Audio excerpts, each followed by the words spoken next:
सत श्री अकाल दोस्तों, मैं जीत हरजीत रघुवीर सिंह मान की कहानी आखिर लैके हाजिर हाँ। अख के चिंती ने घर की हरेक चीज़ नूं तीन हिस्सों च वंडण लई फैसला किया। तिन्ने भरा सुलह सफाई नाल हर चीज़ वंड लो। मैं तो सारी उम्र जूड़ मारिया, तीला तीला इकट्ठा किया, हुण अड अड करन दा हौसला नहीं मेरे च। चिंती ने बिमारां हार कहा सी। तिन्ने नूंह पुत विहड़े च बैठ गए। चिंती भी उन्हां तो थोड़ी दूर अद्धो राणी मंजी ते कालजा मुट्ठी च घुट के बैठ गई। मंजी दी दौड़ नूं गंढां मारियां होईयां सन। मंजी दे बाण थां थां तो टुट के लमक रहा सी। झोली बनी मंजी ते बैठी वो बहुत उदास सी। वंड पैण लगी। चिंती नूं देह वंडी जा रही लगी। ढेर समा पहला तुर गए हिम्मत सिंह नूं याद कर चिंती ने हौंका भरिया। गंढिया होया परिवार किवें बेइतफाकी चज तीला तीला हो विखर रहा। पति का सिवा उहदे जिहन विच मुड़ मच उठिया। उस भुभ मारनी चाही, पर जोरी भुभ डख अखां मुंद लईआं। तिन्हां पुत्रां नूं खंभां हेठ लुका इत्थे तक पुजी सां, पर अज तल खौंका लैंदिआं वो चेतिਆਂ ਦੇ ਰਾਹ ਪੈ ਗਈ। ਉਦੋਂ ਗਿਆਨ ਸਿੰਘ 17ਵੇਂ ਵਰ੍ਹੇ 'ਚ ਸੀ, ਦਿਲਜੋਤ 14ਵੇਂ ਅਤੇ ਰਵਿੰਦਰ 11ਵੇਂ ਵਰ੍ਹੇ 'ਚ। ਜਦੋਂ ਘਰ 'ਤੇ ਵਿਝ ਆ ਡਿੱਗੀ, ਹਿੰਮਤ ਸਿੰਘ ਚਾਣਚੱਕ ਅੱਖਾਂ ਮੀਟ ਗਿਆ। ਨਾ ਉਸ ਦਿਲ ਦੀਆਂ ਚਿੰਤੀ ਨੂੰ ਦੱਸੀਆਂ ਤੇ ਨਾ ਚਿੰਤੀ ਦੇ ਦਿਲ ਦੀਆਂ ਪੁੱਛੀਆਂ। ਰਹੱਸ ਹੀ ਰਹਿ ਗਿਆ ਸੀ। ਚਿੰਤੀ ਲਈ ਘਰ 'ਚ ਪਰਲੋ ਆ ਗਈ। ਮੈਨੂੰ निक्रमी नूं रब क्यों रख लिया, उस दोहथड़ा मारिया। लेर अंबर छूही, अखां च अमुक नीर वगया। वाल पुट्टे, छाती पिटी, हालों बेहाल। निक्के निक्के पुत्तर, खलेपड़ लत्थियां कंधां, टब्बर दा बोझ। चिंती होर भी मिट्टी हो गई, जिवें उहदा अंग अंग नपीड़िया गया होवे वेलणे च। धीए, तेरा नाम रखण वेले मेरे खाने भी खबर नहीं सी तू एडी वड्डी चिंता पै जाऊ। बहुत पछता रहा मैं, तेरा नाम चिंती क्यों रखिया। प्यो ने उन्होंने कलावे च लिया। चिंत कौर तो अपनी भुभ ही ना रोकी गई। किवें कटांगी पहाड़ जड्डी जिंदगी। चिंती ने खूह जड्डा हौंका लिया। वो डुसकन लगी। डुसकदियां नहीं कट्टी जानी धीए, मत्थे दियां लिखियां नूं कौन मिट सकता है। चिंती दी माँ विशन कौर ने उहदे हंझू पूंझे। ढेरी ना ढा, हिम्मत रख, दिल क्यों छड्डना है। लै पुत होए गभरू, भावें सिरों नंगी हो धी वल वेख। विशन कौर दे लाट फिर रही सी, पर वो डिग्गी चिंती नूं पैरीं खड़ी करन दा जतन कर रही सी। मना ढेरी ढाहियां तां सरना नहीं, ये धंद तां पिटना ही पैना है। रात की रोटी तो बाद चौंके 'च बैठी डक्के नाल चुल्हे की भुब्बड़ फरोलदी चिंती सोची लै गई।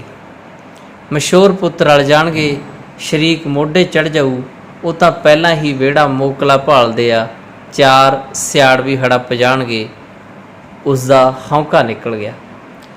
लै पुत होए गभरू, माँ दे आखे बोल। उहदे कन्नी ऊर्जा भर गए। निर्जन देह 'च अंतां दी हिम्मत, दलेरी ते हौसला आ गया। उस अहल के कूक सुत्ते तिन्हां पुत्रां दा मूँह चुम्मिया। उन्हां दे चेहरे निहारे, अपने हथ जोड़े, मत्थे नूं लाए, अखां मुंद लईआं। हनेरा चीरिया, चानण दी चिनग धली ते धरी, सोग दी चादर नूं मिध्या। दलेरी दा लिबास पहन, चढ़दी सवेर सूरज दीआं अखां 'च अखां पा लईआं। वो अपने आप नूं संभालिया, लक बन्निया, मड़ासा मारिया, कही मोढे ते रख, खेतां 'च वरोले वांग घुम गई। तिन्ने पुत्रां दे जुमे कम लाए। ज्ञान सिंह वाही दे खूआ, फसल वेचू ते वड्डू। दलजीत ते रविंद्र अजे स्कूल जाणगे, स्कूलों आ खेती 'च हथ वडाउणगे। पुत्र छोटे सन, वो राती सुत्तियां भी जागदी रहिंदी। माँ पुत दिन रात एक कीता, मुड़का डोलिया। ज्ञान दे नाल जा, रातां नूं खेतां दे नक्के मोड़े। ਲਵੇਰੇ ਰੱਖੇ ਤੇ ਸਾਂਭੇ, ਦੁੱਧ ਵੇਚਿਆ, ਕਿਰਸ ਕੀਤੀ। ਛੋਟੇ ਦੋਵੇਂ ਸਕੂਲੋਂ ਆ ਖੇਤੀ 'ਚ ਮਿੱਟੀ ਨਾਲ ਮਿੱਟੀ ਹੁੰਦੇ, ਮਿਹਨਤ ਰੰਗ ਲਿਆਈ, ਫਸਲ ਭਰਮੀ ਹੋਈ, ਸ਼ਰੀਕਾਂ ਦੇ ਦੰਦ ਜੁੜ ਗਏ। ਉਹਨਾਂ ਦੇ ਮਨਸੂਬੇ ਰੇਤ ਦੀ ਢੇਰੀ ਵਾਂਗ ਹੱਥਾਂ 'ਚੋਂ ਕਿਰ ਗਏ। ਗਿਆਨ ਸਿੰਘ ਫਸਲ ਵੇਚਦਾ ਤੇ ਰੁਪਏ ਚਿੰਤੀ ਦੇ ਹੱਥ ਧਰਦਾ ਘਰ ਆਪਣੀ ਲੀਹੇ ਤੁਰ ਪਿਆ। ਅੱਜ ਹੋਰ, ਕੱਲ੍ਹ ਹੋਰ ਦਿਨ ਫਿਰਨ ਲੱਗੇ। ਚਿੰਤੀ ਹੌਸਲੇ 'ਚ ਹੋ ਗਈ।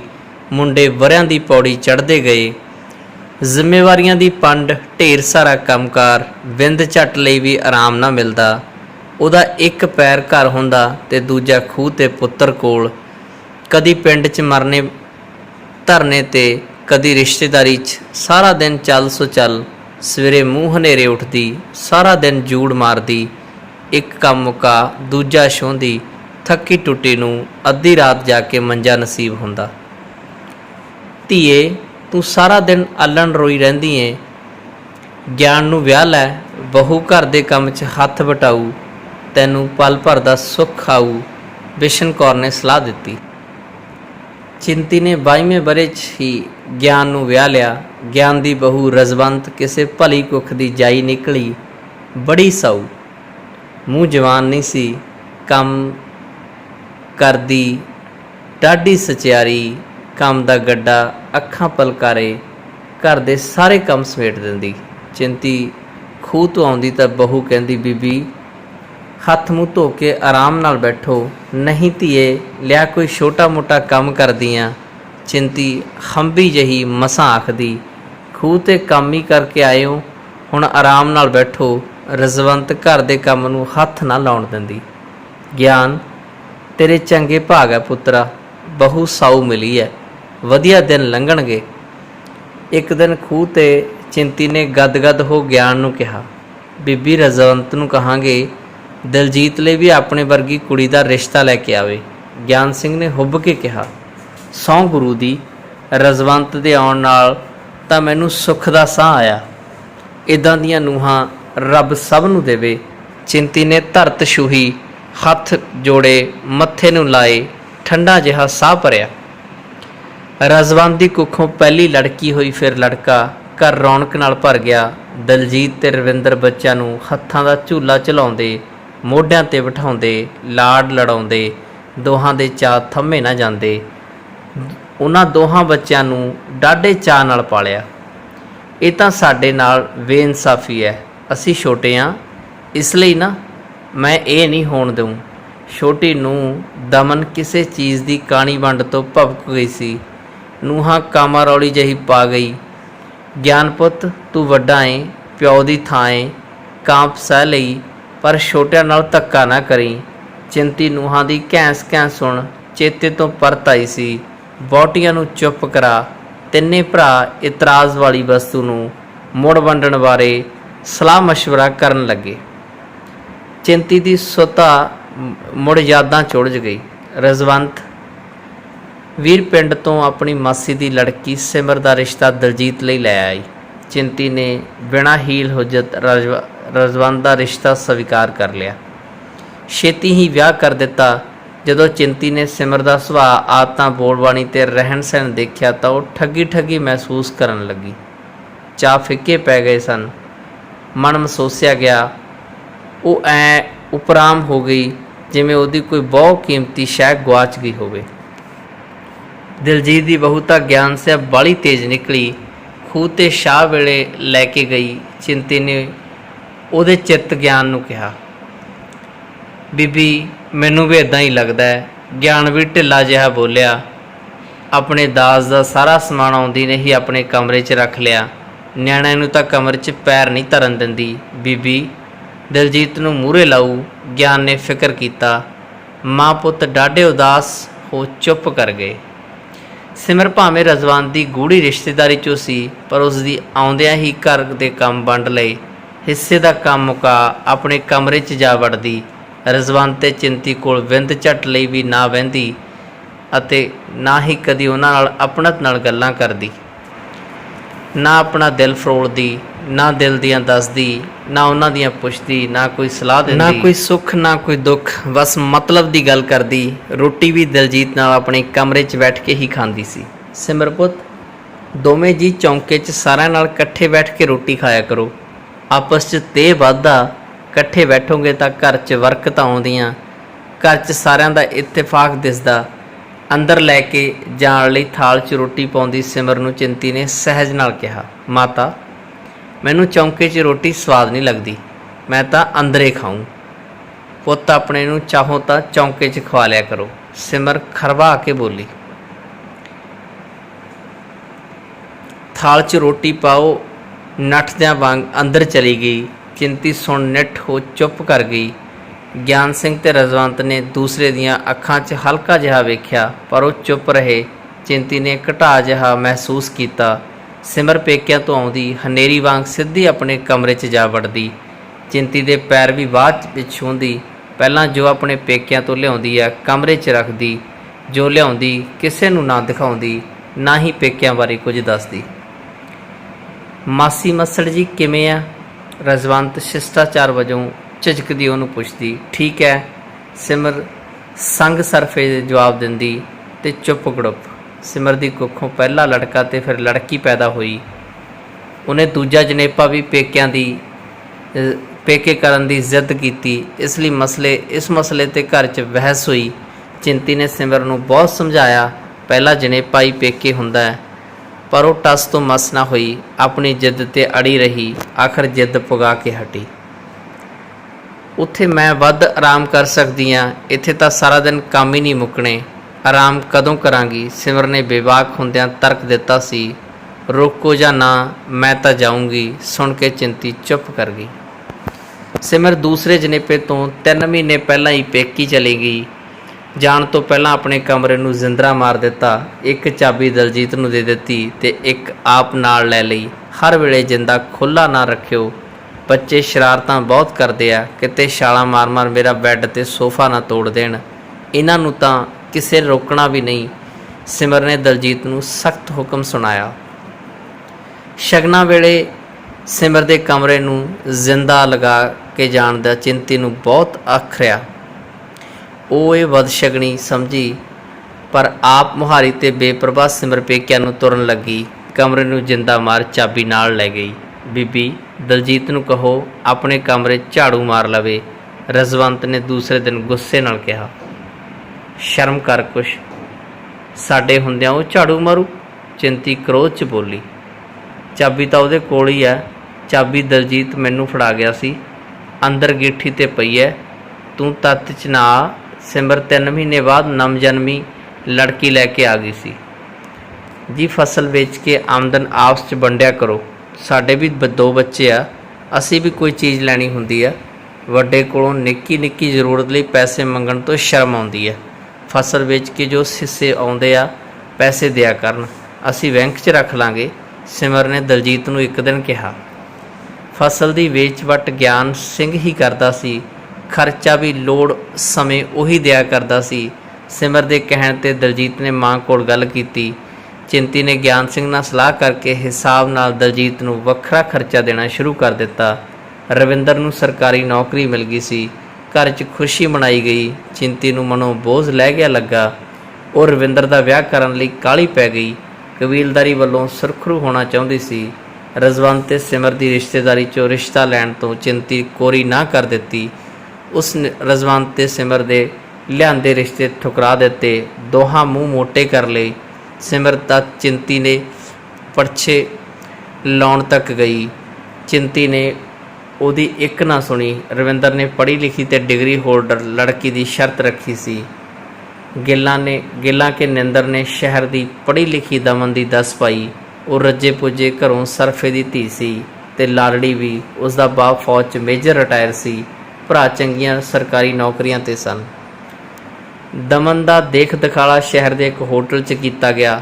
ਦੋਹਾਂ ਧਿਰਾਂ ਦੀ ਰਜ਼ਾਬੰਦੀ ਹੋ ਗਈ। ਸ਼ਗਨ ਪਾਇਆ ਤੇ ਵਿਆਹ ਦੀ ਤਰੀਕ ਮਿਥ ਲਈ। ਘਰ 'ਚ ਦਮਨ ਲਈ ਗਹਿਣੇ ਬਣਾਉਣ ਦੀ ਗੱਲ ਚੱਲੀ। 5 ਗਹਿਣੇ ਬਣਾਉਣੇ ਆ। ਚਿੰਤੀ ਨੇ ਗਿਆਨ ਤੇ ਦਲਜੀਤ ਨੂੰ ਸਲਾਹ ਕਰਦਿਆਂ ਕਿਹਾ।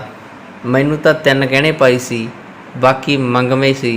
ਜੇ ਉਹ ਉਹਦੇ ਲਈ 5 ਬਣਾਉਣੇ ਆ ਤਾਂ ਮੈਨੂੰ ਵੀ 2 ਹੋਰ ਬਣਾ ਕੇ ਦਿਓ, ਸਿਮਰ ਨੇ ਠੋਕ ਕੇ ਕਿਹਾ। ਪਹਿਲਾਂ ਤੇਰਾ ਹੀ ਸਾਹਾ ਸੁੱਧ ਲਈਏ, ਰਵਿੰਦਰ ਦਾ ਵਿਆਹ ਬਾਅਦ 'ਚ ਕਰ ਲਾਂਗੇ। ਗਿਆਨ ਸਿੰਘ ਮੱਚਿਆ। ਚਿੰਤੀ ਨੇ ਉਹਨੂੰ ਧੀਰਜ ਰੱਖਣ ਲਈ ਇਸ਼ਾਰਾ ਕੀਤਾ। ਦੇਖੋ ਇਹਦੀ ਮੱਤ, ਡੱਬੇ ਮੁਰਦੇ ਪੁੱਟਣ ਲੱਗੀ ਐ। ਤੈਨੂੰ ਨਹੀਂ ਪਤਾ? ਉਦੋਂ ਹੱਥ ਤੰਗ ਸੀ, ਹੁਣ ਹਾਲਤ ਠੀਕ ਹੈ, ਖੇਤੀ ਵੀ ਚੰਗੀ ਹੈ, ਰਵਿੰਦਰ ਨੌਕਰੀ ਕਰਦਾ, ਨਾਲੇ ਉਹ ਆਪਣੇ ਸਿਰ ਖੁਦ ਹੋ ਕੇ ਵਿਆਹ ਕਰਾ ਰਿਹਾ ਹੈ। ਨੌਕਰੀ ਵੀ ਸਾਡੇ ਕਰਕੇ ਕਰਨ ਲੱਗਿਆ। ਜੇ ਉਹਨੂੰ ਖੇਤੀ 'ਚ ਦਵਾਲੇ ਦੇ ਤਾਂ ਕਿੱਦਾਂ ਕਰ ਲੈਂਦਾ। ਮੈਂ ਤਾਂ ਹੁਣ ਪਾਈ ਦਾ ਹਿਸਾਬ ਕਰੂੰ। ਸਿਮਰ ਲੱਕ 'ਤੇ ਹੱਥ ਧਰ ਕੇ ਤਿੱਖਾ ਬੋਲੀ। ਜਵਾਨਾਂ ਨਹੀਂ ਲੜਾਈ ਦੀਆਂ ਐਨੀ, ਸ਼ਗਨਾਂ ਮੌਕੇ ਕਲੇਸ਼ ਪਾ ਲਿਆ ਤੂੰ। ਭੋਰਾ ਸੰਗ ਸ਼ਰਮ ਹੈ ਤੈਨੂੰ। ਚੱਲ ਆਪਣਾ ਕੰਮ ਕਰ, ਸਾਨੂੰ ਸਲਾਹ ਕਰਨ ਦੇ। ਚਿੰਤੇ ਨੇ ਉਹਨੂੰ ਝਿੜਕਿਆ। ਮਾਤਾ, ਵਿਆਹ 'ਚ ਤਾਂ ਮੈਂ ਤਾਂ ਹੀ ਵੜੂੰ ਜੇ ਗਹਿਣੇ ਬਰਾਬਰ ਬਣਾ ਕੇ ਦਿਓ, ਨਹੀਂ ਮੇਰੀ ਜੁੱਤੀ ਨਹੀਂ ਵੜਦੀ। ਦੇਵੇ ਦੀ ਲਾਟ ਵਾਂਗ ਮੱਚਦੀ ਫੂੰ ਕਰਦੀ ਉਹ ਉੱਠ ਕੇ ਤੁਰ ਪਈ। ਕੋਈ ਨਾ, ਐਵੇਂ ਨਾ ਮੱਚਦੀ, ਫਿਰ ਇੱਕ ਅੱਧਾ ਗਹਿਣਾ ਤੈਨੂੰ ਵੀ ਬਣਵਾ ਦੂੰਗੀ, ਪਰ ਠੰਡ ਰੱਖ, ਕਲਿਆ ਨਾ ਕਰ। ਹਰ ਵੇਲੇ ਕਿੰਨੀ ਖੁਸ਼ੀ ਵਗਦੀ ਹੈ। ਚਿੰਤੀ ਨੇ ਜਾਂਦੀ ਵੱਲ ਮੂੰਹ ਕਰਕੇ ਪਿੱਛੋਂ ਕਿਹਾ। ਨਾ ਤੁਹਾਨੂੰ ਮੇਰੀ ਨਿੰਦੀ ਦੇ ਬਸ ਕੰਨ ਹੀ ਦਿੰਦੇ ਆ। ਉਹਨੂੰ ਵੀ ਕੋਈ ਟੂਮ ਬਣਾ ਕੇ ਦਿਓ। ਸਿਮਰ ਨੇ ਟੂਮ ਬਣਾ ਕੇ ਦੇਣ ਦੀ ਸਹਿਮਤੀ ਤੇ ਰਜਵੰਤ ਗੁੱਸੇ 'ਚ ਦੁੱਧ ਵਾਂਗ ਉਬਲੀ। ਕਿਉਂ ਝੱਲ ਖਿਲਾਰਦੀ ਹੈ ਰਜਵੰਤ? ਅਕਲ ਨੂੰ ਹੱਥ ਮਾਰ ਕੁਛ। ਹੋਰ 4 ਵਰਿਆਂ ਨੂੰ ਤੇਰੀ ਨਿੰਦੀ ਵਿਆਹੁਣ ਜੋਗੀ ਹੋਊ। ਮੈਂ ਉਹਦਾ ਵਿਆਹ ਸਾਂਝੇ ਘਰ 'ਚੋਂ ਕਰੂੰਗੀ ਤੇ ਸਭ ਕੁਛ ਪਾਊਂਗੀ। ਅੱਛਾ ਚੁੱਪ ਕਰ ਤੂੰ, ਕੁਸਕੀ ਨਾ ਹੁਣ। ਰਜਵੰਤ ਸਮਝ ਗਈ, ਠੰਡੀ ਹੋ ਗਈ। ਉਹ ਚੁੱਪ ਸਾਧ ਲਈ। ਰਵਿੰਦਰ ਦਾ ਵਿਆਹ ਹੋ ਗਿਆ। ਸਿਮਰ ਨੂੰ ਇੱਕ ਟੂਮ ਬਣਾ ਕੇ ਦਿੱਤੀ ਗਈ। ਫਿਰ ਵੀ ਉਹ ਵਿਆਹ 'ਚ ਕਦੇ ਰੁੱਸ ਜਾਂਦੀ, ਕਦੇ ਮੰਨ ਜਾਂਦੀ। ਰਵਿੰਦਰ ਨੇ ਵਿਆਹ ਲਈ 7 ਦਿਨਾਂ ਦੀ ਛੁੱਟੀ ਲੈ ਰੱਖੀ ਸੀ। ਵਿਆਹ ਤੋਂ ਬਾਅਦ ਜਦੋਂ ਦਮਨ ਤੇ ਕਿਤੇ ਬਾਹਰ ਘੁੰਮਣ ਜਾਂਦੇ ਤਾਂ ਸਿਮਰ ਕਲੇਸ਼ ਕਰਦੀ, ਰਸੋਈ ਦੇ ਭਾਂਡੇ ਚੁੱਕ ਮਾਰਦੀ। ਇੱਕ ਦਿਨ ਤਾਂ ਸਿਮਰ ਤੇ ਦਮਨ ਰਵਿੰਦਰ ਨੂੰ ਸੁਣਾ ਕੇ ਜਾਣ ਤੋਂ ਰੋਕਦਿਆਂ ਚਿੰਤੀ ਵੱਲ ਮੂੰਹ ਕਰਦੀ ਨੇ ਕਿਹਾ ਸੀ, ਘਰ 'ਚ ਗੋਡੇ ਕੰਮ ਚੜ੍ਹੇ ਪਏ ਆ ਮਾਈ। ਇਹਨਾਂ ਨੂੰ ਘੁੰਮਣ ਫਿਰਨ ਦਾ ਚਾਅ ਚੜ੍ਹਿਆ ਹੋਇਆ। ਮੈਂ ਨੌਕਰਾਣੀ ਨਹੀਂ ਪਈ ਹਰ ਵੇਲੇ ਇਹਨਾਂ ਦਾ ਜੂਠਾ ਮਾਂਜਾਂ। ਉਹ ਦਮਨ ਵੱਲ ਮੂੰਹ ਕਰਦੀ ਫਿਰ ਬੋਲੀ, ਬੀਬੀ ਰਾਣੀ ਆਪਣੇ ਹਿੱਸੇ ਦਾ ਕੰਮ ਮੁਕਾ ਕੇ ਜਾਇਆ ਕਰ। ਸਾਨੂੰ ਸੁੱਖਿਆ ਨਹੀਂ ਪਈ ਸਾਰੀ ਦਿਹਾੜੀ ਕੰਮ ਨਾਲ ਮੱਥਾ ਮਾਰੀ ਜਾਈਏ। ਭੈਣ ਜੀ ਪਾਬੰਦੀਆਂ 'ਚ ਰਹਿਣਾ ਨਹੀਂ ਸਿੱਖੀ। ਮਰਜ਼ੀ ਦੀ ਮਾਲਕਾਂ, ਜੋ ਕਰਨਾ ਚਾਹੁੰਦੀਆਂ ਕਰਕੇ ਹਟਦੀਆਂ, ਭਾਵੇਂ ਕੁਛ ਵੀ ਹੋਵੇ। ਦਮਨ ਨੇ ਬੇਬਾਕ ਸਭ ਨੂੰ ਸੁਣਾ ਕੇ ਕਿਹਾ ਤੇ ਦੋਵੇਂ ਮੜਕ ਨਾਲ ਤੁਰਦੇ ਘਰੋਂ ਚਲੇ ਗਏ। ਸਿਮਰ, ਤੂੰ ਵੀ ਵਿਆਹ ਤੋਂ ਬਾਅਦ ਇੱਦਾਂ ਹੀ ਸਭ ਕਰਦੀ ਸੀ? ਸਭ ਰਿਸ਼ਤੇਦਾਰਾਂ ਦੇ ਤੂੰ ਰਾਤ ਰਹਿ ਆਉਂਦੀ ਸੀ, ਉਹ ਦਿਨ ਭੁੱਲ ਗਏ? ਉਦੋਂ ਤੈਨੂੰ ਰੋਕਿਆ ਕਿਸੇ ਨੇ? ਨਿੱਕੀ ਗੱਲ 'ਤੇ ਕਲੇਸ਼ ਨਹੀਂ ਕਰੀਦਾ। ਦਮਨ ਤੇ ਰਵਿੰਦਰ ਦੇ ਜਾਣ ਤੋਂ ਬਾਅਦ ਚਿੰਤੀ ਨੇ ਸਿਮਰ ਨੂੰ ਸਮਝਾਇਆ। ਉਹਨਾਂ ਦੇ ਦੇਣਾ ਤੂੰ ਕਲੇਸ਼ ਕਿਉਂ ਕਰਦੀ ਐ? ਘਰ ਦੇ ਕੰਮ ਇਕੱਲੀ ਨਹੀਂ ਕਰਦੀ, ਅਸੀਂ ਵੀ ਤੇਰੇ ਨਾਲ ਹੀ ਹੁੰਨੇ ਆ। ਹੁਣ ਸਿਮਰ ਘਰ ਦੇ ਕੰਮਾਂ ਨੂੰ ਘੱਟ ਹੀ ਹੱਥ ਲਾਉਂਦੀ, ਕੰਮ ਤੋਂ ਟਲਦੀ ਰਹਿੰਦੀ। ਖੱਟੀ ਪਲੱਟੀ ਲੈ ਕੇ ਆਪਣੇ ਕਮਰੇ 'ਚ ਜਾ ਬਹਿੰਦੀ। ਸਵੇਰ ਵੀ ਦੇਰ ਨਾਲ ਉੱਠਦੀ। ਜੇ ਉਹਨੂੰ ਕੋਈ ਉਠਾਉਂਦਾ ਤਾਂ ਅੱਗਿਓਂ ਕਹਿੰਦੀ, ਮੇਰੀ ਦੇਹ ਨੂੰ ਆਕੜ ਪਈ ਹੋਈ ਹੈ, ਅੰਗ 'ਚ ਚੀਸਾਂ ਪੈਂਦੀਆਂ, ਨੇਰਨੀ ਆਉਂਦੀ ਆ, ਉੱਠਿਆ ਨਹੀਂ ਜਾਂਦਾ, ਤੇ ਉਹ ਬਹਾਨਾ ਮਾਰ ਪਈ ਰਹਿੰਦੀ। ਤਿੰਨੇ ਨੂੰਹਾਂ ਮੁੜ ਕਿਸੇ ਚੀਜ਼ ਦੇ ਵੰਡਣ ਤੋਂ ਚਿੜੀਆਂ ਵਾਂਗ ਫਸੀਆਂ ਪਈਆਂ ਸਨ। ਦਲਜੀਤ ਸਿੰਘ ਉੱਚੀ ਬੋਲ ਕੇ ਉਹਨਾਂ ਨੂੰ ਚੁੱਪ ਕਰਾਉਣ ਲੱਗਾ। ਚਿੰਤੀ ਦੇ ਚੇਤਿਆਂ 'ਚ ਉਲਝੀ ਬਿਰਤੀ ਮੁੜ ਤੋਂ ਟੁੱਟ ਗਈ। ਉਹ ਚੁੱਪ ਸਾਦੀ ਉਹਨਾਂ ਵੱਲ ਤੱਕ ਰਹੀ ਸੀ। ਰਵਿੰਦਰ ਨੇ ਮਾਂ ਵੱਲ ਪਲਕ ਮਾਤਰ ਝਾਕਿਆ। ਬਾਹਾਂ ਕੱਢ ਆਪਸ 'ਚ ਮਿਹਣੋ ਕੁਮੈਣੀ ਹੁੰਦੀਆਂ ਨੂੰਹਾਂ ਵੱਲ ਵੇਖ ਚਿੰਤੀ ਨੂੰ ਲੱਗਿਆ, ਅੱਗੋਂ ਉਹਨਾਂ ਦੀ ਬੋਲ ਚਾਲ ਵੀ ਨਹੀਂ ਰਹੇਗੀ। ਗਿਆਨ ਸਿਆਂ, ਮੈਨੂੰ ਹੁਣ ਸਾਂਝ ਨਿਭਦੀ ਨਹੀਂ ਲੱਗਦੀ, ਪਰ ਨਿੰਦੀ ਦੇ ਵਿਆਹ ਮੈਂ ਸਾਂਝੇ ਘਰੋਂ ਕਰਨਾ ਚਾਹੁੰਦੀ ਹਾਂ। ਤੂੰ ਮੁੰਡਾ ਲੱਭ ਛੇਤੀ। ਚਿੰਤੀ ਨੇ ਬਹੁਤ ਪਹਿਲਾਂ ਹੀ ਸਾਂਝੇ ਘਰ 'ਚ ਸਿਮਰ ਤੇ ਦਮਨ ਦਾ ਵਿਵਹਾਰ ਵੇਖ ਕੇ ਗਿਆਨ ਸਿੰਘ ਨੂੰ ਸੁਚੇਤ ਕਰ ਦਿੱਤਾ ਸੀ। ਨਿੰਦੀ ਦੇ ਮਾਮੇ ਦੇ ਮੁੰਡੇ ਦੀ 10 ਪਾਈ, ਪੁੱਛ ਪ੍ਰਤੀਤ ਕੀਤੀ। ਮੁੰਡਾ ਤੇ ਉਸਦਾ ਕਾਰੋਬਾਰ ਪਸੰਦ ਆਇਆ, ਸ਼ਗਨ ਹੋਇਆ ਤੇ ਵਿਆਹ ਧਰ ਦਿੱਤਾ। ਰਵਿੰਦਰ ਨਿੰਦੀ ਦੀ ਧੀ ਹੈ, ਤੂੰ ਮੋਢਿਆਂ 'ਤੇ ਖੜਾਈ ਹੈ। ਪੁੱਤ, ਤੂੰ ਪੈਲਸ ਦਾ ਸਾਰਾ ਖਰਚਾ ਆਪਣੇ ਜ਼ਿੰਮੇ ਲੈ, ਭਰਾ ਦਾ ਭਾਰ ਵੰਡਾ। ਚਿੰਤੀ ਨੇ ਰਵਿੰਦਰ ਨੂੰ ਤਰਲੇ ਨਾਲ ਕਿਹਾ। ਪੈਲਸ ਦਾ ਸਿਰਫ ਰੈਂਟ ਦੀ ਰੋਟੀ ਦਾ ਖਰਚ ਵੀ? ਰਵਿੰਦਰ ਦੇ ਬੋਲਣ ਤੋਂ ਪਹਿਲਾਂ ਹੀ ਦਮਨ ਇੱਕਦਮ ਨੇੜੇ ਆਉਂਦੀ ਬੋਲੀ, ਰੋਟੀ ਦਾ ਖਰਚ ਵੀ? ਚਿੰਤੀ ਦਮਨ ਦੀ ਦਖਲਅੰਦਾਜ਼ੀ ਤੋਂ ਖਿਝ ਗਈ। ਉਸ ਉੱਚੀ ਆਵਾਜ਼ 'ਚ ਕਿਹਾ, ਹੈ ਮਤਲਬ 3 ਲੱਖ ਦਾ ਖਰਚਾ? ਉਸ ਅਵਾਕ ਮੂੰਹ ਅੱਡਿਆ, ਮਾਤਾ ਕਿਵੇਂ ਚੁੱਕ ਲਈ ਇਹ ਖਰਚਾ? ਮਿੱਲਾਂ ਨਹੀਂ ਚੱਲਦੀਆਂ ਰਵੀ ਦੀਆਂ, ਸਿਰਫ ਨੌਕਰੀ ਆ, ਇਕੱਲੇ ਦੀ ਕਮਾਈ ਆ, ਘਰੋਂ ਤਾਂ ਤੁਸੀਂ ਦੁਆਨੀ ਨਹੀਂ ਦਿੰਦੇ, ਸਗੋਂ ਦਿੰਦੇ ਹੀ ਆ ਹਰ ਮਹੀਨੇ। ਹੋਰ ਕੀ ਕਰੀਏ? ਦਮਨ ਤੂੰ ਕਿਉਂ ਦਖਲ ਦਿੰਦੀ ਆ? ਜਦੋਂ ਤੈਨੂੰ ਪੁੱਛਾਂਗੇ ਫਿਰ ਸਲਾਹ ਦੇਈਂ, ਰਵਿੰਦਰ ਨੇ ਉਹਨੂੰ ਟੋਕਿਆ। ਸਰਦਾਰ ਸਾਹਿਬ ਦਖਲ ਕਿਉਂ ਨਾ ਦਿਆਂ, ਵਿਆਹ ਕੇ ਆਈ ਹੈ, ਹੱਕ ਆ ਮੇਰਾ। ਉਹ ਭੁੱਖ ਪਈ ਜਿਹੜਾ ਤੁਸੀਂ ਵਿਆਹ ਤੋਂ ਪਹਿਲਾਂ ਸ਼ਹਿਰ 'ਚ ਪਲਾਟ ਲੈ ਕੇ ਕੋਠੀ ਉਸਾਰਨ ਦਾ ਮੇਰੇ ਨਾਲ ਪ੍ਰਪੋਜ਼ ਕੀਤਾ ਸੀ, ਉਹ ਕਦੋਂ ਪੂਰਾ ਹੋਊ? ਇੱਦਾਂ ਤਾਂ ਉਸਰ ਹਟੀ ਕੋਠੀ। ਮੈਂ ਤਾਂ ਪਿੰਡ 'ਚ ਵਿਆਹ ਕਰਾਉਣਾ ਨਹੀਂ ਸੀ ਚਾਹੁੰਦੀ, ਯਾਦ ਆ ਤੁਹਾਨੂੰ? ਮੈਂ ਅੰਗੇਜਮੈਂਟ ਵੇਲੇ ਸ਼ਹਿਰ 'ਚ ਜਾਣ ਦੀ ਸ਼ਰਤ ਰੱਖੀ ਸੀ। ਦਮਨ ਤੜੀ ਖੜੀ ਸੀ, ਗੱਲ ਕਰ ਰਹੀ ਸੀ, ਮੈਂ ਸ਼ਹਿਰ ਦੀ ਜੰਪਲ ਹਾਂ, ਸ਼ਹਿਰ 'ਚ ਹੀ ਰਹੂੰ, ਇੱਥੇ ਮੇਰਾ ਦਮ ਘੁੱਟਦਾ, ਹੁਣ ਮੈਂ ਹੋਰ ਵੇਟ ਨਹੀਂ ਕਰ ਸਕਦੀ। ਬਸ ਹਿੱਸੇ ਦੀ ਜ਼ਮੀਨ ਵੇਚੋ ਅਤੇ ਸ਼ਹਿਰ ਕੋਠੀ ਬਣਾਓ, ਪਿੰਡ 'ਚ ਮੈਂ ਆਪਣੇ ਬੱਚਿਆਂ ਦਾ ਭਵਿੱਖ ਬਰਬਾਦ ਨਹੀਂ ਕਰ ਸਕਦੀ। ਉਹ ਤਲਖੀ ਚੁੱਭਣ ਲੱਗੀ। ਤੁਸੀਂ ਮੇਰੇ ਨਾਲ ਧੋਖਾ ਕੀਤਾ? ਉਹ ਡੁਸਕਣ ਲੱਗੀ। ਸਾਰੇ ਦਮਨ ਵੱਲ ਚੁੱਪਚਾਪ ਵੇਖ ਰਹੇ ਸੀ। ਮਾਹੌਲ 'ਚ ਤਣਾਅ ਭਰ ਗਿਆ। ਬੀਬੀ, ਨਿੰਦੀ ਦੇ ਵਿਆਹ ਲਈ ਜੋ ਵੀ ਹੋਇਆ ਵੱਧ ਤੋਂ ਵੱਧ ਕਰੂੰਗਾ, ਫਿਕਰ ਨਾ ਕਰੋ, ਰਵਿੰਦਰ ਨੇ ਗੱਲ ਮੁਕਾਈ। ਨਿੰਦੀ ਦਾ ਵਿਆਹ ਸਾਂਝੇ ਘਰ 'ਚੋਂ ਹੋ ਗਿਆ।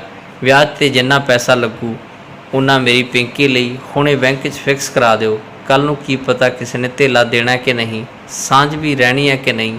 ਸਿਮਰ ਨੇ ਆਪਣੀ ਸ਼ਰਤ ਰੱਖੀ। ਤੂੰ ਹਰ ਵੇਲੇ ਨੱਕ 'ਚ ਠੂਹੇ ਦਾ ਸੁੱਟਿਆ ਕਰ।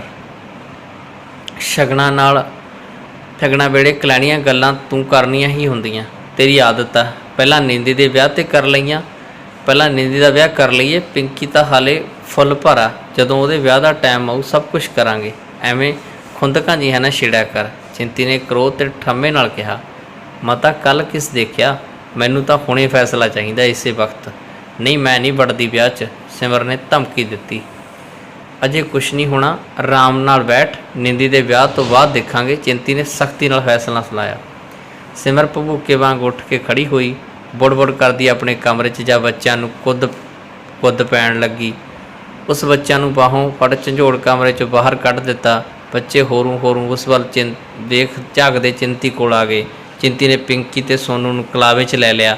ਬੀਬੀ, ਕਹਿ ਦੇ ਸਾਰਿਆਂ ਨੂੰ ਮੇਰੀ ਧੀ ਦੇ ਵਿਆਹ 'ਤੇ ਕਲੇਸ਼ ਕਰਕੇ ਬਦਸ਼ਗਨੀਆਂ ਨਾ ਕਰਨ, ਧੀ ਨੂੰ ਮੈਂ ਆਪੇ ਵਿਆਹ ਲਊਂਗੀ। ਸਿੱਟੀ ਨਹੀਂ ਹੋਈ ਮੈਂ, ਜਿਉਂਦੇ ਹਾਂ ਅਸੀਂ, ਅਜੇ ਮਰ ਨਹੀਂ ਗਏ। ਰਜਵੰਤ ਲੋਹੀ ਲਾਖੀ ਹੋਈ। ਨਹੀਂ ਹੁਣ ਤੇਰੀ ਵਾਰੀ ਆ, ਚੁੱਪ ਰਹੋ ਸਾਰੇ। ਚਿੰਤੀ ਰਜਵੰਤ ਨੂੰ ਉਖੜ ਕੇ ਪਈ। ਗਿੱਠ ਜਵਾਨਾਂ ਚੱਲਦੀਆਂ ਨੇ ਇਹਨਾਂ ਦੀਆਂ। ਭੋਰਾ ਚਿੰਤਾ ਨਹੀਂ ਤੁਹਾਨੂੰ, ਫਿਰ ਵੀ ਕਮਜ਼ਾਤਾਂ ਖੜੀ ਬੁਹਾਰੀ ਰੱਖਦੀਆਂ ਨੇ ਹਰ ਵੇਲੇ। ਬਣ ਦੀ ਲੱਕੜੀ ਇਕੱਠੀ ਹੋਈ ਪਈ ਆ, ਪਲ ਭਰ ਲਈ ਟਿਕ ਕੇ ਨਹੀਂ ਬੈਠਦੀਆਂ। ਵਿਆਹ ਦੀ ਸਲਾਹ ਕਲੇਸ਼ 'ਚ ਬਦਲ ਗਈ। ਬਿਨਾਂ ਸਲਾਹ ਕੀਤਿਆਂ ਉੱਠ ਸਾਰੇ ਆਸੇ-ਪਾਸੇ ਹੋ ਗਏ। ਆਖਰ ਨਿੱਕੀ ਨੋਕ ਝੋਕ ਤੋਂ ਬਾਅਦ ਨਿੰਦੀ ਦਾ ਵਿਆਹ ਹੋ ਗਿਆ। ਚਿੰਤੀ ਤੇ ਗਿਆਨ ਸਿੰਘ ਨੇ ਸ਼ੁਕਰ ਕੀਤਾ ਤੇ ਠੰਡਾ ਸਾਹ ਭਰਿਆ। ਦਮਨ ਰਵਿੰਦਰ ਨੂੰ ਹਿੱਸੇ ਦੀ ਜ਼ਮੀਨ ਵੇਚ ਸ਼ਹਿਰ ਕੋਠੀ ਪਾਉਣ ਲਈ ਜ਼ੋਰ ਦੇਣ ਲੱਗੀ। ਚਿੰਤੀ ਜ਼ਮੀਨ ਵੇਚਣ ਨੂੰ ਰਾਜ਼ੀ ਨਹੀਂ ਸੀ। ਤਿੱਖੀ ਬਹਿਸ ਹੁੰਦੀ। ਰਵਿੰਦਰ ਬਾਰ ਦਮਨ ਨੂੰ ਚੁੱਪ ਕਰਨ ਲਈ ਕਹਿੰਦਾ, ਪਰ ਉਹ ਗੁੱਸੇ 'ਚ ਬਕੜਬਾ ਕਰਦੀ। ਜਦ ਉਸਦੀ ਕੋਈ ਨਾ ਸੁਣਦਾ ਤਾਂ ਕ੍ਰੋਧ 'ਚ ਰਿੱਝਦੀ ਪੇਕੇ ਤੁਰ ਜਾਂਦੀ। ਕਈ ਦਿਨ ਨਾ ਮੁੜਦੀ। ਸਿਮਰ ਦਾ ਰਸਤਾ ਅਲੱਗ ਹੋ ਗਿਆ ਸੀ। ਜੀ ਕੀਤਾ ਕੰਮ ਨੂੰ ਹੱਥ ਲਾਇਆ, ਜੀ ਕੀਤਾ ਨਾ ਲਾਇਆ। ਕੰਮ ਪਿਆ ਰਹਿੰਦਾ। ਦੇਖਾ ਦੇਖੀ ਰਜਵੰਤ ਵੀ ਢੀਠ ਹੋ ਗਈ। ਝੂਠੇ ਭਾਂਡਿਆਂ ਦਾ ਰਸੋਈ 'ਚ ਢੇਰ ਲੱਗ ਜਾਂਦਾ। ਭਾਂਡਿਆਂ 'ਤੇ ਮੱਖੀਆਂ ਭਿਣਕਦੀਆਂ। ਆਖਰ ਹੌਕਾ ਲੈ ਚਿੰਤੀ ਉੱਠਦੀ, ਭਾਂਡੇ ਮਾਂਜਣ ਲੱਗ ਜਾਂਦੀ। ਗਲ ਕੰਮ 'ਚ ਖੁੱਭੀ ਚਿੰਤੀ ਨੇ ਹੁਣ ਆਏ ਗਏ ਨੂੰ ਨੌਕਰਾਣੀ ਜਾਪਦੀ। ਦਿਨੋਂ ਦਿਨ ਕਲੇਸ਼ ਵੱਧਦਾ ਗਿਆ। ਨੂੰਹਾਂ ਇੱਕ ਤੋਂ ਇੱਕ ਵੱਧ ਉੱਚੀ ਲੜਦੀਆਂ। ਘਰ ਤਮਾਸ਼ਾ ਬਣ ਗਿਆ। ਲੋਕ ਕੰਧਾਂ ਕੌਲਿਆਂ ਨਾਲ ਲੱਗ ਬਿੜਕਾਂ ਲੈਣ ਲੱਗ ਪਏ। ਆਪਣੇ ਕੋਠਿਆਂ 'ਤੇ ਚੜ੍ਹ ਉਹਨਾਂ ਦੇ ਵਿਹੜੇ 'ਚ ਝਾਕਣ ਲੱਗਦੇ। ਚਿੰਤੀ ਮਰ ਜਾਂਦੀ। ਉਹ ਧਰਤੀ 'ਚ ਗਰਕ ਜਾਣਾ ਚਾਹੁੰਦੀ। ਸ਼ਰਮ ਨਾਲ ਪਾਣੀ ਹੋ ਜਾਂਦੀ। ਮਿਹਣੋ ਕਮਿਹਣੀ ਹੋਈ ਨੂੰਹਾਂ ਨੂੰ ਚਿੰਤੀ ਚੁੱਪ ਕਰਨ ਲਈ ਕਹਿੰਦੀ ਤਾਂ ਉਖੜੀ ਕੁਹਾੜੀ ਵਾਂਗ ਪੈਂਦੀਆਂ। ਘਰ ਦੀਆਂ ਚੀਜ਼ਾਂ ਦੀ ਖਿੱਚਾ ਧੂ ਹੋਣ ਲੱਗੀ। ਇਹ ਤਾਂ ਮੇਰੀ ਹੈ, ਇਹ ਤਾਂ ਮੇਰੀ ਹੈ। ਹਰ ਚੀਜ਼ 'ਤੇ ਕਬਜ਼ਾ ਕਰਨ ਲੱਗੀਆਂ। ਜੋ ਵੀ ਚੀਜ਼ ਹੱਥ ਲੱਗਦੀ ਆਪਣੇ ਕਮਰੇ 'ਚ ਲੁਕੋ ਲੈਂਦੀਆਂ। ਬੇਇਤਫਾਕੀ ਦਾ ਸਿਖਰ ਹੋ ਨਿਬੜਿਆ। ਘਰ 'ਚ ਤਣਿਆ ਰਹਿੰਦਾ। ਕਿਸੇ ਵੇਲੇ ਵੀ ਵਿਸਫੋਟ ਹੋ ਸਕਦਾ ਸੀ। ਹਰ ਵੇਲੇ ਚਿੰਤੀ ਦੀ ਜਾਨ ਮੁੱਠੀ 'ਚ ਆਈ ਰਹਿੰਦੀ। ਉਹ ਉਦਾਸੀ 'ਚ ਭਿੱਜੀ ਰਹਿੰਦੀ, ਆਪਣੇ ਨਾਲ ਆਪ ਹੀ ਗੱਲਾਂ ਕਰੀ ਜਾਂਦੀ, ਕਦੀ ਰੋ ਪੈਂਦੀ, ਕਦੀ ਹੱਸ ਪੈਂਦੀ। ਸਾਨੂੰ ਅੱਡ ਕਰ ਦਿਓ। ਆਖਰ ਤਿੰਨਾਂ ਦੀ ਜ਼ੁਬਾਨ 'ਤੇ ਇੱਕੋ ਗੱਲ ਭਰਥੂ ਪਾਉਣ ਲੱਗੀ। ਰੋਜ਼ ਰੋਜ਼ ਦੇ ਕਲੇਸ਼ ਕਰਕੇ ਤਿੰਨਾਂ ਭਰਾਵਾਂ 'ਚ ਦੂਰੀ ਵੱਧ ਗਈ ਸੀ। ਚਿੰਤੀ ਫਿਕਰਮੰਦ ਹੋਈ, ਪੁੱਤਰੋ ਤਿੰਨੇ ਬੈਠ ਕੇ ਸਭ ਕੁਝ ਵੰਡ ਲਓ, ਕਿਤੇ ਤੁਹਾਡੀ ਜ਼ੁਬਾਨ ਦੀ ਵੀ ਸਾਂਝ ਜਾਂਦੀ ਨਾ ਰਵੇ। ਇਹ ਕਮਜ਼ਾਤਾਂ ਇੱਕ ਥਾਂ ਟੇਕੇ ਬੈਠਣ ਵਾਲੀਆਂ ਨਹੀਂ। ਕਲੇਸ਼ ਕਾਰਨ ਚਿੰਤੀ ਨੂੰ ਘਰ ਵੱਢ ਵੱਢ ਖਾਂਦਾ। ਉਸਦਾ ਜੀਅ ਕਰਦਾ ਕਿਸੇ ਆਸ਼ਰਮ 'ਚ ਜਾ ਬੈਠੇ। ਹਿੰਮਤ ਸਿੰਘ ਯਾਦ ਆਉਂਦਾ, ਪਤੀ ਨੂੰ ਹਰਖ 'ਚ ਮਿਹਣਾ ਮਾਰਦੀ, ਮਨ ਭਰ ਲੈਂਦੀ। ਦਿਨ ਰਾਤ ਇੱਕ ਕੀਤਾ, ਪਸੀਨਾ ਵਹਾਇਆ, ਪਿੱਤੋਂ ਬਾਹਰਾ ਕੰਮ ਕੀਤਾ। ਦਿਨ ਦੇਖਿਆ ਨਾ ਰਾਤ, ਧੁੱਪ ਦੇਖੀ ਨਾ ਛਾਂ, ਪਹਿਣ ਪੱਚਰ ਨਾ ਦੇਖਿਆ, ਗਹਿਣਾ ਗੱਟਾ ਨਾ ਪਾਇਆ, ਤੀਲਾ ਤੀਲਾ ਇਕੱਠਾ ਕਰਕੇ ਘਰ ਬਣਾਇਆ। ਕਿੱਥੇ ਗਿਆ ਸਭ ਕੁਝ? ਚਿੰਤ ਕੌਰ ਦੀਆਂ ਭਰੀਆਂ ਪਲਕਾਂ ਛਲਕ ਪੈਂਦੀਆਂ। ਹਾਂ ਬਈ, ਹੋਰ ਕੁਝ ਨਹੀਂ ਰਹਿ ਗਿਆ ਵੰਡਣ ਤੋਂ। ਗਿਆਨ ਸਿੰਘ ਨੇ ਘਰ ਦੀ ਹਰ ਚੀਜ਼ ਵੰਡਣ ਤੋਂ ਬਾਅਦ ਸਾਰਿਆਂ ਨੂੰ ਪੁੱਛਿਆ, ਉਹ ਪਾਥੀਆਂ ਦੇ ਗਹੂੜੇ ਰਹਿ ਗਏ, ਉਹ ਵੀ ਵੰਡੋ, ਮੈਂ ਉਹਨਾਂ 'ਚੋਂ ਵੀ ਹਿੱਸਾ ਲੈਣਾ ਹੈ। ਸਿਮਰ ਨੇ ਚਿੰਤੀ ਦੁਆਰਾ ਪਾਥੀਆਂ ਪੱਥ ਕੇ ਲਿਪੇ ਗਹੂੜਿਆਂ ਵੱਲ ਉਂਗਲ ਧਨੁਸ਼ ਵਾਂਗ ਤਾਣੀ। ਸਿਮਰ ਦੇ ਬੁੱਲ੍ਹ ਕੰਬ ਰਹੇ ਸਨ, ਮੱਥਾ ਕਰੋਧ 'ਚ ਤਣਿਆ ਹੋਇਆ ਸੀ। ਚਿੰਤੀ ਨੂੰ ਯਾਦ ਆਇਆ, ਜਦੋਂ ਸਿਮਰ ਨੂੰ ਪਾਥੀਆਂ ਪੱਥਣ ਲਈ ਆਖਦੀ ਸੀ ਤਾਂ ਸਿਮਰ ਨੱਕ ਚੜ੍ਹਾਉਂਦੀ ਕਹਿੰਦੀ ਸੀ, ਮੈਂ ਨਹੀਂ ਪੱਥ ਸਕਦੀ, ਮੇਰੇ ਹੱਥਾਂ 'ਚੋਂ ਗੋਹੇ ਦਾ ਮੁਸ਼ਕ ਆਉਂਦਾ ਰਹਿੰਦਾ ਹੈ। ਮੈਂ ਤਾਂ ਪੇਕੀ ਕਦੀ ਗੋਹੇ ਨੂੰ ਹੱਥ ਨਹੀਂ ਸੀ ਲਾਇਆ। ਸਿਮਰ ਛੱਡ ਪਰਾਂ, ਏ ਕੀ ਕਮੀਨੀਆਂ ਗੱਲਾਂ ਕਰਦੀ ਐ ਤੂੰ? ਦਲਜੀਤ ਨੇ ਖਿੱਚ ਕੇ ਕਿਹਾ। ਕਿਉਂ ਛੱਡਾਂ? ਚੁੱਲ੍ਹੇ 'ਚ ਤੇਰੀਆਂ ਲੱਤਾਂ ਡਾਹੂੰ? ਸਿਮਰ ਦੀਵੇ ਦੀ ਲਾਟ ਵਾਂਗ ਮੱਚੀ। ਉਹਦੀ ਅੱਖੜ ਬੋਲਬਾਣੀ ਸੁਣ ਸਾਰੇ ਸੁੰਨ ਕਰ ਦਿੱਤੇ। ਸਾਰੀ ਵੰਡ ਵੰਡਾਈ ਸਮੇਂ ਉਹਦੇ ਤੇਵਰ ਮੱਠੇ ਨਹੀਂ ਸੀ। ਕੋਈ ਨਾ ਦਲਜੀਤ ਸਿਆਂ, ਵੰਡ ਲੈਨੇ ਆਏ, ਦੱਸੋ ਕਿੱਦਾਂ ਕਰੀਏ ਇਹਨਾਂ ਦਾ? 2 ਗਹੂੜੇ ਆ, ਗਿਆਨ ਸਿੰਘ ਨੇ ਪੁੱਛਿਆ। ਮੇਰੀ ਮੰਨੋ, ਦੋਹਾਂ ਨੂੰ ਇੱਦਾਂ ਹੀ ਰਹਿਣ ਦਿਓ। ਮੁੱਦਤਾਂ ਤੋਂ ਚੁੱਪ 'ਚ ਗਰਕੀ ਚਿੰਤੀ ਨੇ ਚੁੱਪ ਤੋੜੀ ਤਾਂ ਸਾਰੇ ਤਰਪ ਗਏ, ਉਸ ਵੱਲ ਵੇਖਣ ਲੱਗੇ। ਮੇਰੀ ਮਰੀ 'ਤੇ ਸਾਰੀਆਂ ਪਾਥੀਆਂ ਮੇਰੇ ਉੱਪਰ ਪਾ ਦਿਓ, ਚਿੰਤ ਕੌਰ ਨੇ ਮਨ ਭਰਦਿਆਂ ਹਰਖ 'ਚ ਕਿਹਾ। ਉਸਦੇ ਭਰਵੱਟੇ ਫਰਕਣ ਲੱਗੇ, ਮੱਥਾ ਤਣ ਗਿਆ। ਉਦੋਂ ਮੇਰੀ ਲਾਸ਼ 'ਤੇ ਬਾਲਣ ਪਾਉਣੋਂ ਖਾਣੋਂ ਕਿਤੇ ਤੁਹਾਡੀ ਲੜਾਈ ਨਾ ਹੁੰਦੀ ਰਵੇ। ਚਿੰਤੀ ਦੇ ਕੋਏ ਛਲਕ ਗਏ, ਗਹਿਰੀ ਚੁੱਪ ਪਸਰ ਗਈ। ਕੋਈ ਵੀ ਜੀ ਚਿੰਤੀ ਦੀਆਂ ਮਗਦੀਆਂ ਅੱਖਾਂ ਦਾ ਸਾਹਮਣਾ ਨਾ ਕਰ ਸਕਿਆ। ਸਭਨਾਂ ਨੀਵੀਂ ਪਾ ਲਈ। ਧੰਨਵਾਦ। ਚੌਹਾਨ ਇੰਟਰਟੇਨਮੈਂਟ ਤੁਹਾਡਾ ਆਪਣਾ, ਤੁਹਾਡੇ ਲਈ।